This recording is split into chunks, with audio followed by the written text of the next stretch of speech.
কি রে, এত রাতে সাগর কল দিতেছে কেন? দেখি তো কি বলে। হ্যাঁ সাগর, বল কিসের জন্য কল দিছ? আকাশ, একটু গেমে আসতো, কথা আছে। তুই আয়, আমি গেমেই আছি। কিরে মামা, কেমন আছো? ভালো, তোর কি অবস্থা? এই তো ভালো। আচ্ছা মামা, তুই তো প্রবাসী তাই না? হ্যাঁ, কিন্তু কেন? এমনি। আচ্ছা বন্ধু শুন, সামনে তো ঈদ, দেশে আসবি না? না বন্ধু, আমাদের কি আর সেই সামর্থ্য আছে? কেন, এখানে সামর্থ্যর কি আছে? বন্ধু, আমরা তো গরিব, আর গরিবদের কিসের ঈদ আর দেশে যাওয়া? তাই বলে দেশে আসবি না? আর আমাদের কথা বুঝি তোর মনে পড়ে না? মনে পড়ে, কিন্তু কি করব বল, পরিবারের সুখের জন্য সবকিছু ত্যাগ করতে হয়। আচ্ছা দাঁড়া তো, সাব্বির অ্যাড দিচ্ছে।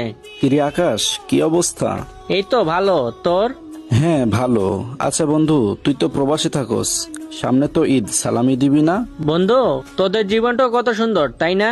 আর মাত্র কয়েকদিন পরে সবাই শহর থেকে গ্রামে ফিরবে, নিজের ফ্যামিলির সাথে ঈদ করবে।